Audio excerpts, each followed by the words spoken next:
Ciao, benvenuti su Politica TG News. Qui troverai le ultime news e i migliori dibattiti politici. Sostieni il canale iscrivendoti e attivando la campanellina per restare sempre aggiornati e gratis.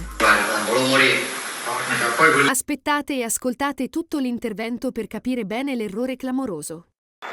And my beautiful wife has the honor of introducing someone she knows is a real hero to all of us. Ladies and gentlemen, coming live from Italy, the Prime Minister, Giorgia Meloni.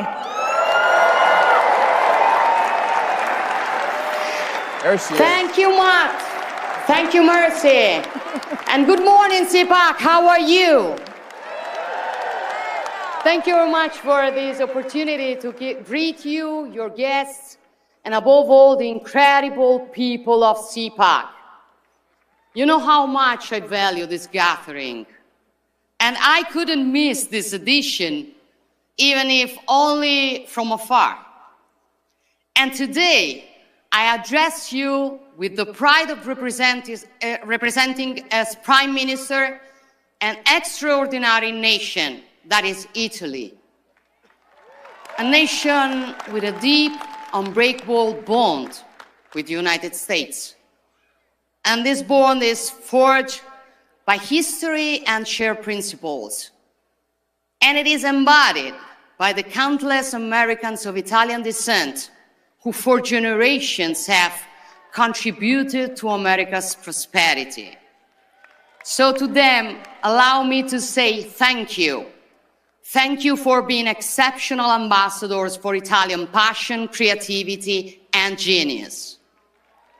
To this incredible nation, Italy, I dedicate my full energy. Our government is tirelessly working to restore Italy's rightful place on the international stage. We are reforming, modernizing, and reclaiming our role as a global leader. We aim to build an Italy that once again amazes the world. Let me tell you, we're proving it. The mainstream propaganda machine predicted that a conservative government would have isolated Italy, deleting it from the map of the world, driving away investors, and suppressing fundamental freedoms. They were wrong. Their storytelling was fake. The reality is that Italy is thriving. Employment is at a record high, our economy is growing, our fiscal policy is back on track, and the flow of illegal migration has decreased by 60% in the last year. And most importantly, we're expanding freedom in every aspect of Italians' lives. Why? Because we conservatives do what we say. We do what is right. We fight for what we believe in. And moreover, we trust people, not fear them. Unlike the globalist elites who believe the government should educate the people, forcing them to accept policies they never asked for, we believe in democracy. We serve the people, we do not rule over them. CPAC understood this fight. CPAC understood this fight. And again, I want to thank you for that. You have never given up, even in the toughest moment. You have fought for a new victory. You have built a global network that has given a voice to millions who were silenced, so that conservatives everywhere would know they are not alone. And we are not alone, right? CPAC understood before many others that the political and cultural battle for conservative values is not just an American battle. It is a Western battle. Because, my friends, I still believe in the West. not just as a geographical space, but as a civilization born from the fusion of Greek philosophy, Roman law, and Christian values. A civilization built and defended over centuries through the genius, energy, and sacrifices of many. When we say West, we define a way of understanding the world where the individual is central, life is sacred, all men are born equal and free, the law applies equally to all, sovereignty belongs to people, and freedom comes before everything else. This is our heritage, and we will never apologize for it. My question for you is, can this civilization still defend the principles and values that define it? Can it still be proud of itself and aware of its role? I think so. So we must say loudly and clearly to those attacking the West from the outside and those sabotaging it from within with virus of cancel culture and woke ideology, we must say to them that we will never be ashamed of who we are.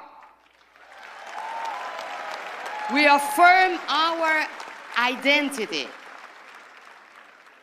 We affirm our identity and work to strengthen it, because without a deep-rooted identity, we cannot be great again. The radical left wants to erase our history, undermine our identity, divide us by nationality, by gender, by ideology, but we will not be divided, because we are strong only when we are together.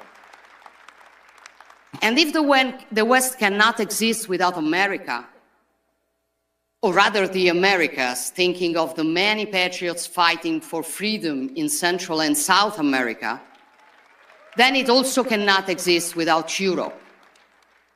Our adversaries hope that President Trump will move away from us.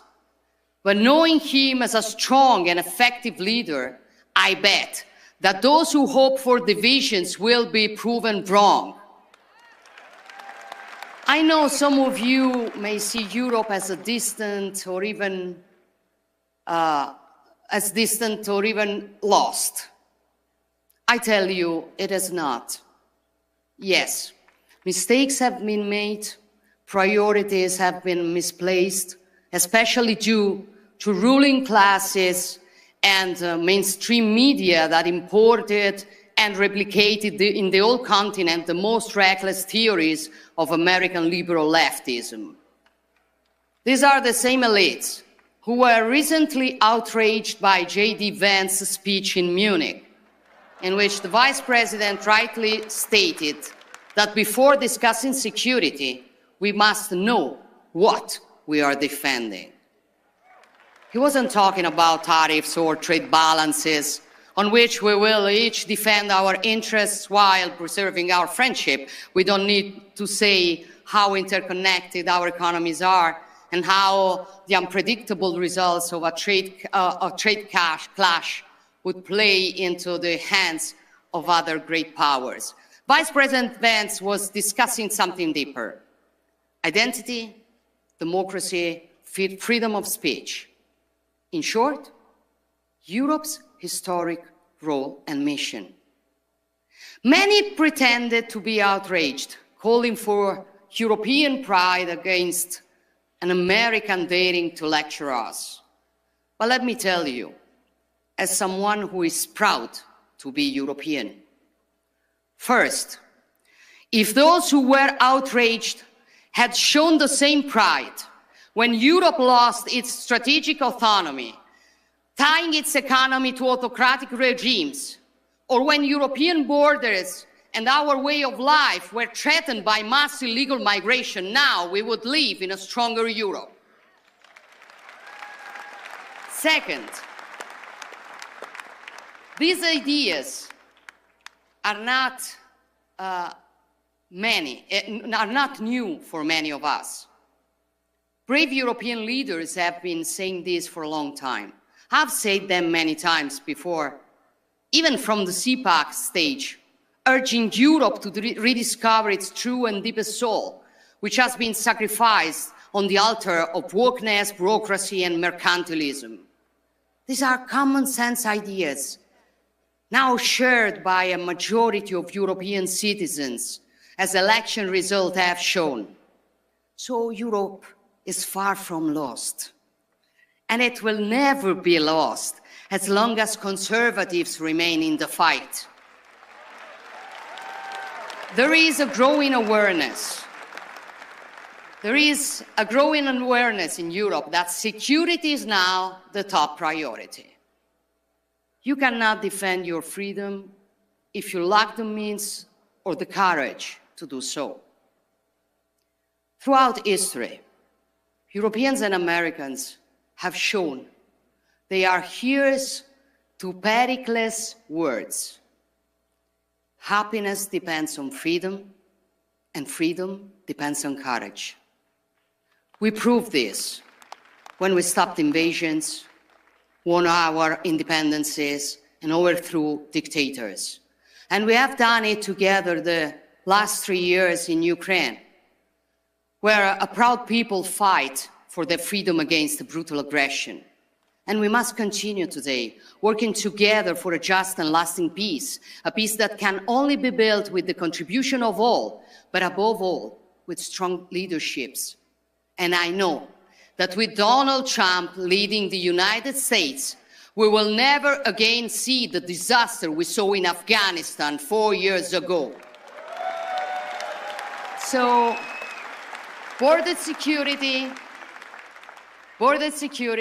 energy security, economic security, food security, defense and national security. For a simple reason, if you are not secure, you are not free. And when freedom is at risk, the only thing that you can do is to put it in the wiser hands. That is why conservatives keep on growing and are becoming more and more influential in European politics. And that is why the left is nervous.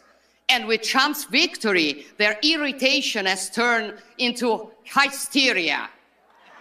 Not only because conservatives are winning, but because conservatives are now collaborating globally.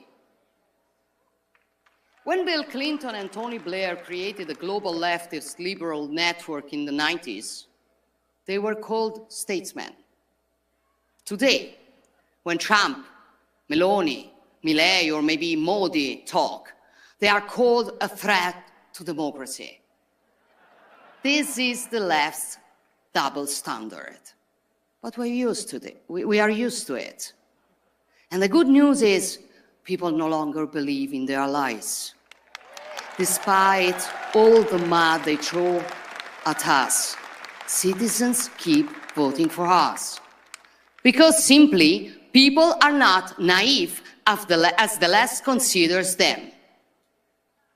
They vote for us because we defend freedom. We love our nations. We want secure borders. We preserve businesses and citizens from the green leftist insanity.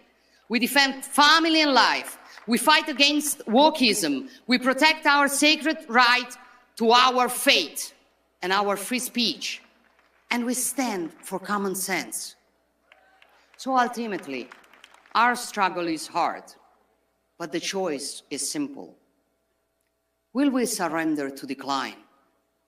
Or will we fight to reverse it? Will we let our civilization fade? Or will we stand up and defend it?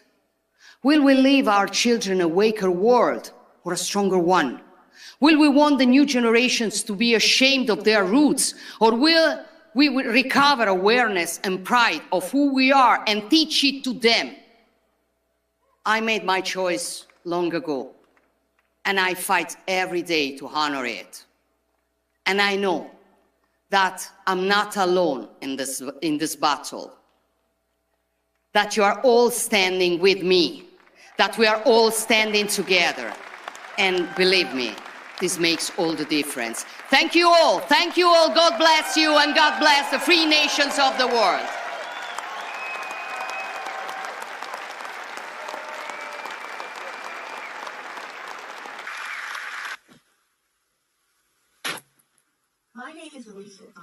I'm proud to say I was born and raised in upstate New York. And I'm excited. Thank you so much. You're welcome. This is my heart. Yes. I want to change that. Because we deserve a result. Pronto? Sono un botto di parole attaccate. Guarda, volevo morire. No, poi quelle tosse. Quelle non l'avevi controllato, cioè. Non l'avevi guardato. Che cambia dall'ultimo, però quello